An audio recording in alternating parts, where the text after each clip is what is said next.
আমরা দিয়েছি। কারণ এটা ঠিক যে এই মুহূর্তে বাংলাদেশের বাস্তবতায় বিএনপি ব্যতীত অন্য কোনো দলের হাতে রাষ্ট্র ক্ষমতা দিলে তারা দেশ পরিচালনা করতে পারবে না বাংলাদেশের অভ্যন্তরীণ চ্যালেঞ্জ এবং জিও পলিটিক্সের জায়গা থেকে। সো দেশের স্বার্থেই কিন্তু এই মুহূর্তে আমাদেরকে বিএনপিকে সহযোগিতা করতে হবে, যেই কারণেই কিন্তু দলীয় স্বার্থের চেয়েও আমরা জাতীয় স্বার্থে বিএনপির সাথে আছি। এবং বিএনপি যতদিন আমাদের এই মিত্র রাজনৈতিক দলসমূহ থেকে শুরু করে দেশের মানুষের কথা চিন্তা ভাবনা করে রাজনীতি করবেন, আমাদেরকে মূল্যায়ন করবেন, ডাকবেন, আমরা ততদিন তাদেরকে সহযোগিতা করতে চাই।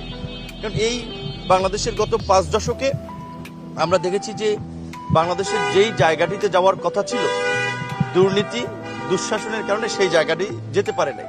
তো আমি মনে করি যে জনাব তারেক রহমানের একটা ঐতিহাসিক সুযোগ এসেছে, তার বাবার মতো, তার মায়ের মতো, তার বাবা যেমনিভাবে বাংলাদেশের একটা উত্তাল সময়ে পাল্টা কু সেই সময় যেমন বাংলাদেশকে নেতৃত্ব দিয়েছেন, বাংলাদেশকে ঘুরে দাঁড়াতে সহায়তা করেছেন, কাজ করেছেন, স্বাবলম্বী করেছেন, ঠিক একইভাবে তারও কিন্তু একটা ঐতিহাসিক সময় এবং সুযোগ তার জন্য এসেছে যে আগামীর বাংলাদেশের নেতৃত্ব দিয়ে গোটা জাতিকে ঐক্যবদ্ধ রাখা এবং বাংলাদেশের একটা স্বাধীন স্বতন্ত্র একটা পররাষ্ট্র নীতি গ্রহণ করা, বাংলাদেশের গণতন্ত্রের একটা প্রাতিষ্ঠানিক ভিত্তিকে শক্তিশালী করা।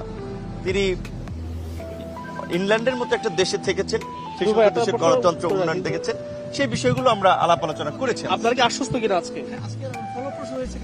না, আমরা আশাবাদী এবং তার কথাবার্তাতে কোনো আন্তরিকতার ঘাটতি নাই, তার প্রচেষ্টারও কোনো ঘাটতি নেই। এটা আমরা আন্দোলন সংগ্রাম থেকেও যখন আলাপ আলোচনা করেছি আমরা দেখেছি এবং তিনি পরিষ্কারভাবেই বলেছেন একটা খুবই হেভি স্ক্যাজুলের মধ্যে মিটিংয়ের মধ্যে প্রতিনিয়ত আছেন এবং তার দল কত সিরিয়াস সেটা তো দেখেছেন যে, বা আমাদেরকেও জানিয়েছেন, আমরা এটা উপলব্ধি করেছি যে ম্যাডামের মৃত্যুর দিনেই কার্যত আপনার হেভিওয়েট নেতাদেরকে কিন্তু বহিষ্কার করেছেন।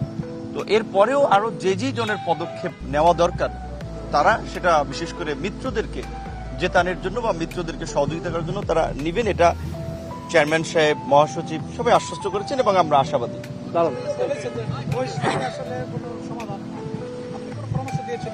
আমাদের জায়গা থেকে আমরা বলেছি, দেখেন বড় দল কিংবা আমাদের মতো ছোট দলেও আমরা এই মনোনয়ন বা প্রার্থীতা হ্যান্ডেল করতে গিয়ে দেখেছি একাধিক আসনে 2-3 জন আগ্রহ পোষণ করছে। কাজে বড় দলে তো এই চাপটা থাকবে এবং 17 বছর তারা নির্বাচনে ভোটে অংশ নিতে পারে নাই, কিন্তু বহিষ্কার করলে তো অনেক আরো ডেসপারেট হয়ে যাবে বা বহিষ্কার করলে তো দলের নিয়ন্ত্রণের বাইরে চলে যায়। সেই জায়গা থেকে আমরা আমাদের জায়গাতে পরামর্শ দিয়েছি যে বহিষ্কার না করে বরঞ্চ বা যাদেরকে করা হয়েছে তাদেরকে ডেকে যদি কথা বলে সেটা পার্টির জন্য ভালো এবং মিত্র সংগঠন হিসেবে আমাদের জন্য ভালো। আমরাও স্থানীয় পর্যায়ে যারা আছেন তাদেরকে নিয়েই কাজ করতে